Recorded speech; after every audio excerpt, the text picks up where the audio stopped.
হাসিনার সময় আমাদের মত প্রকাশের স্বাধীনতা ছিল না, এটা মিথ্যা কথা ছিল।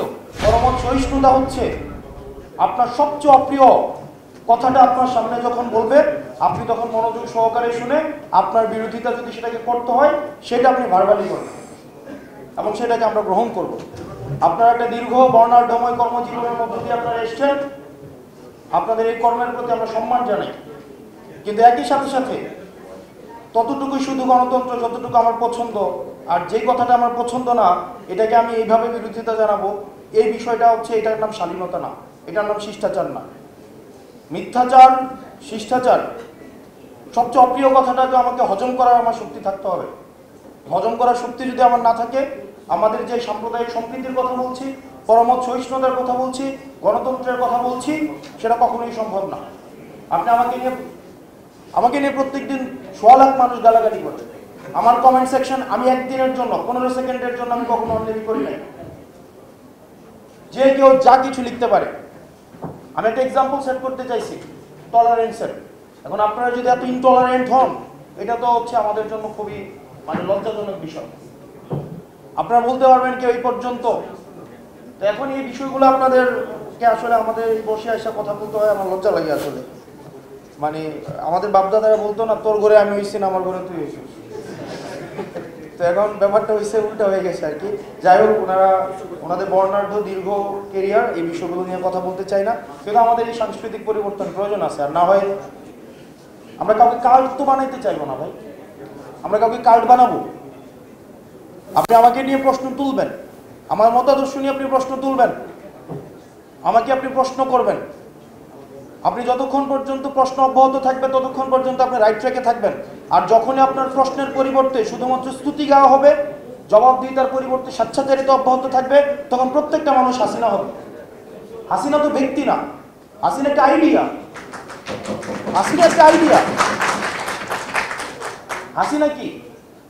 স্তুতি ছাড়া, এখানে প্রশংসা ছাড়া কিছুই বলা যাইতো না। প্রেস কনফারেন্সগুলো কি হইতো? প্রত্যেকটা প্রশ্ন করা হয়তো খুশি করার জন্য, এবং একটা প্রশ্নের বিনিময়ে একটা দেশের এম্বাসি ভিজিট। আপনি আমার দলের একজন সম্মানিত মানুষকে নিয়ে আপনি এভাবে কথা বলতে পারেন না। আপনার যদি কোনো ডিসেন্ট থাকে, আপনি তার সাথে ফ্লোর নিয়ে আপনাকে কথা বলতে হবে। এটা কোনোভাবে আপনি করতে পারেন না।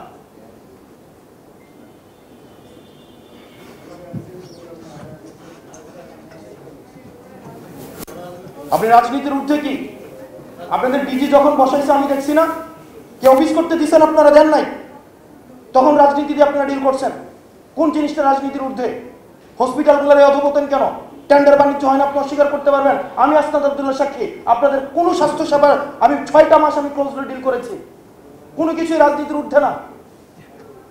আপনি যেই বানার নাম দেন না কেন, প্রত্যেকটা জিনিস রাজনৈতিকভাবে ডিল করা হয়। অ্যাপলিটিক্যাল বলে কোনো কিছুই নাই। হাসিনা আমাদেরকে অ্যাপলিটিক্যাল বানাইতে চাইছে। কোনো কিছুই অ্যাপলিটিক্যাল না, সবকিছু পলিটিক্যালি ডিল করতে হয়। আপনি বলতে পারবেন অ্যাম্বুলেন্সের আপনার এখানে টেন্ডারবাজি চলে না এবং এগুলো রাজনৈতিকভাবে ডিল করা হয় না? আপনাদের পোস্টিং প্রমোশন এগুলো রাজনৈতিকভাবে ডিল করা হয় না?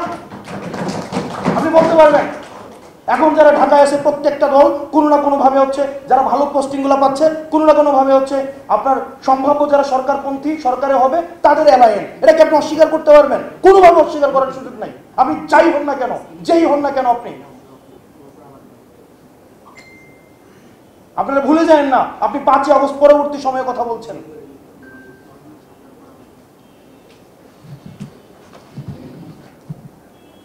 আমাদের এই টলারেন্স লেভেল থাকা উচিত। পরমত সহিষ্ণুতা, আপনার অনেক কিছুই আমার অপছন্দ হতে পারে। আমরা আসলে মত প্রকাশের, হাসিনা আমরা বলি না মাঝে মাঝে হাসিনার সময় আমাদের মত প্রকাশের স্বাধীনতা ছিল না, এটা মিথ্যা কথা ছিল। হাসিনার সময় ছিল সহমত প্রকাশের স্বাধীনতা। হাসিনার সময় যেটা ছিল না সেটা ছিল দ্বিমত প্রকাশের স্বাধীনতা ছিল না। আপনি দ্বিমত প্রকাশ করতে পারতেন না। হাসিনা যেটা বলতো রাষ্ট্রীয় তত্ত্বাবধানে, রাষ্ট্রীয় পৃষ্ঠপোষকতায়, আপনাকে সেই জিনিসটা যদি আপনি স্বীকার করতেন, আপনি সারাদিন কথা বলতে পারতেন। টকশোতে কি কথা হইতো না, মিডিয়াতে কি কথা হইতো না? ডেলি 45টা টকশো চলে বাংলাদেশে। তো টকশো তো প্রত্যেক দিন তো কথা হয়েছে, হয় নাই? দিস্তার পর দিস্তা, টনের পর টন কাগজ দিয়ে হচ্ছে গল্প লেখা হয়েছে, সাহিত্য লেখা হয়েছে, উপন্যাস লেখা হয়েছে, লিটারেচার লেখা হয়েছে, কনসেন্ট ম্যানুফ্যাকচার করা হয়েছে, কয়েক হাজার টন কাগজ হচ্ছে নষ্ট হয়েছে গত 15 বছর, যেগুলা 5 আগস্টের পরে কেউ বই পড়বে না। তার মানে লিখছে, বুদ্ধিজীবীরা লিখছে, জিহ্বা দিয়ে হচ্ছে বয়ান তৈরি করেছে, তাদের মস্তিষ্ক ব্যবহার করা হয়েছে হাসিনার জন্য, যারা পারছে। কিন্তু দ্বিমত যারা প্রকাশ করতে আসছে, মুস্তাক দ্বিমত প্রকাশ করতে আসছিল, কুমির ব্যবসা করছে ক্যাডেট কলেজে, ওনাকে জেলের মধ্যে মেরে ফেলা হয়েছে, মেরে ফেলা হয়নি। যারা দ্বিমত প্রকাশ করতে আসছে, আপনার সহনশীলতা প্রকাশ পাই এটা না যে আপনি কতটা আপনাকে এন্টারটেইন করছে, এটাকে আপনি আবার হচ্ছে আপনি প্যাট্রোনাইজ করতেছেন, ওইটা দিয়ে আপনার সহনশীলতা প্রকাশ পায় না। পাবলিক রিঅ্যাকশন, দেশ গড়ায় আপনার মতামত।